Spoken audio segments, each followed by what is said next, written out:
I'm okay, Terrell, with having a child, but we have to have a house first. And we gotta be married. I ain't about to be shacking up in wedlock. TandJ, we are a family. Every single day, we are a family. I'm okay cause you're here with me. We are a family. We are family. What's up, TandJ fam? We are back with another video, and as you can see from the title below, well, actually, as you can see if you watched the last video last week, we left you on a cliffhanger about our surrogacy journey. So this video is going to be all about how safe it is to do surrogacy in Mexico.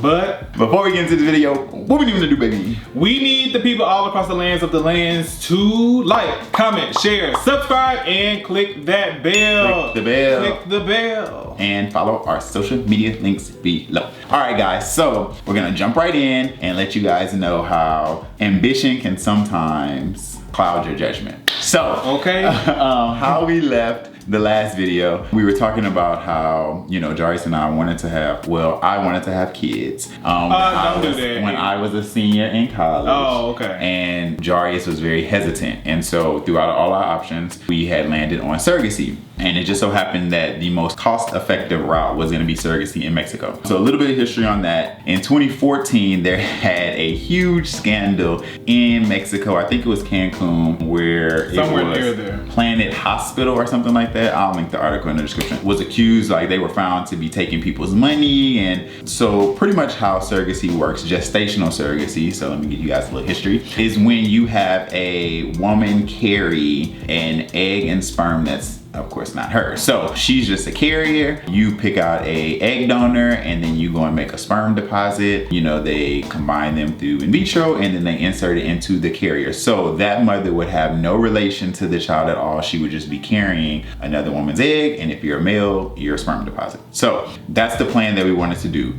With that, you have to pay for the egg donor. You have to pay to, of course, fly there and give your sperm deposit, and you also have to pay for the carrier. So that's three different things that you have to pay for, which makes it so expensive. Plus it's like different fees for like the carrier, so like meals and doctor's appointments, and you know, they get paid for that When they off work, like just all kind of extra stuff, like just it's a lot. So in 2014 they had this scandal where this particular place was like taking people's money. Same-sex couples were like paying him and, you know, to complete the process, and none of them were having kids. And so in 2015, where we started to explore it really heavy, listen, we were on Skype calls with different agencies in Mexico. I think that my Skype name was like Future Dad something, like it was so cute, but I was just like so extra because I was determined. And we were just like screening all of these different agencies, just trying to find out who was legit. Well, it just so happens that we landed with someone super amazing. We actually still communicate to this day, even though we did not go through with it. But she was actually the whistleblower for who, you know, came forward and told that this company was stealing all of these people's monies and ultimately like crushing their dreams. And they began their own agency, and so that's who we had decided that we were gonna go with after like a ton of Wasn't there interviews. like a situation in which like people were going there giving their sperm deposits, never getting a baby, so like they never knew like what was going on with their sperm, like Yeah. where they had created embryos, don't know where the embryo, like it was just a whole mess. And if you know like that an embryo is your actual child, so like where's my child? Like it was a whole big deal. Like, And so the scary thing with that, so one of the many reasons why we decided not to go through with that specifically was because it's a lot of back and forth to do it. So pretty much how the process works is you fly there. I think you get a chance to meet the carrier, your surrogate. The process happens, I think you have to be there for like a week. You make the sperm deposit, everything happens during that time, and then you're back home.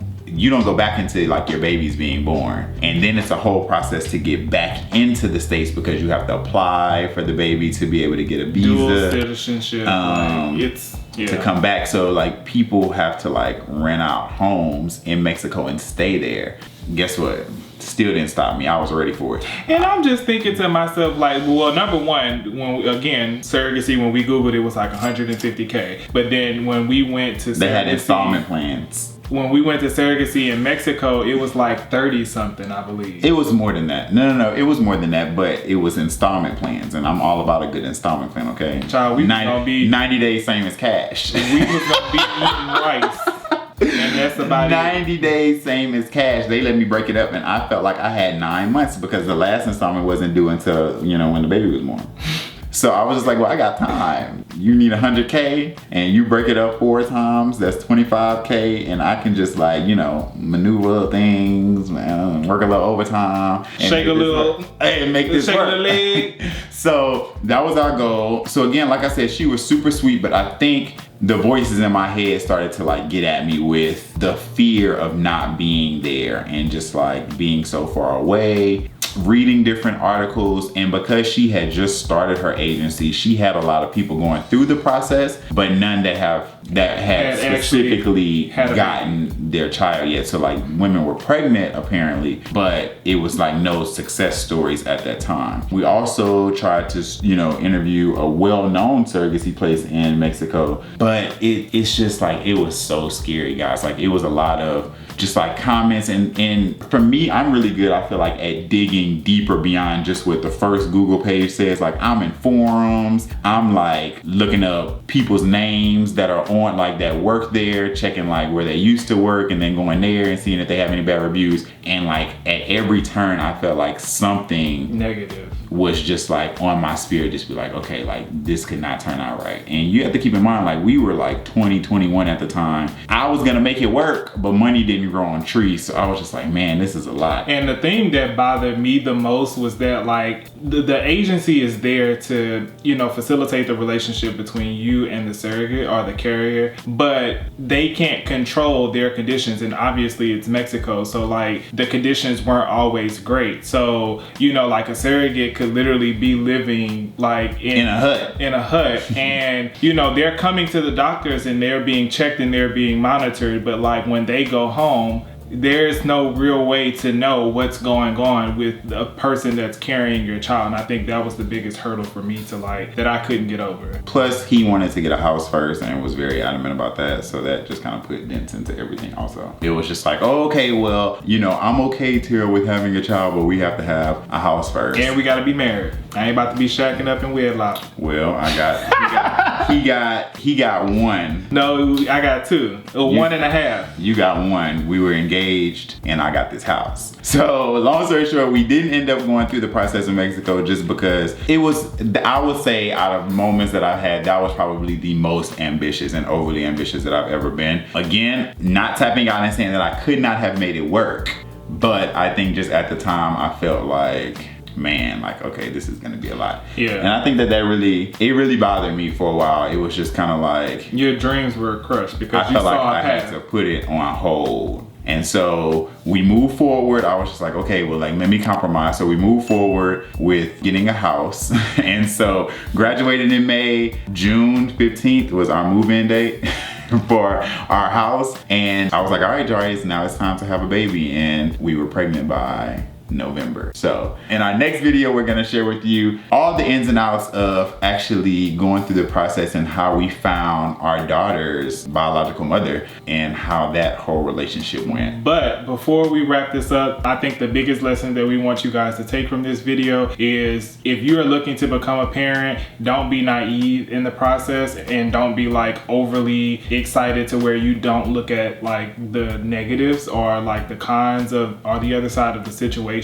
Like, you know, it'll happen when it's supposed to happen, so don't rush it. Like, take your time and really like make educated decisions. Just be well informed, yeah, and take your time. So that you don't get scammed. But if you feel like you can do it, then do it. All right, they got some scammers out here now, so you got to be careful. Which we'll talk about also. But we love you guys so much, and until next time.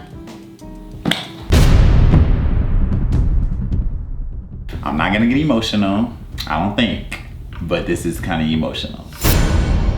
I actually found our surrogate on what it seemed like to be like a surrogate Craigslist. At the time, she had a baby daddy and it was her boyfriend. His energy was off a little bit.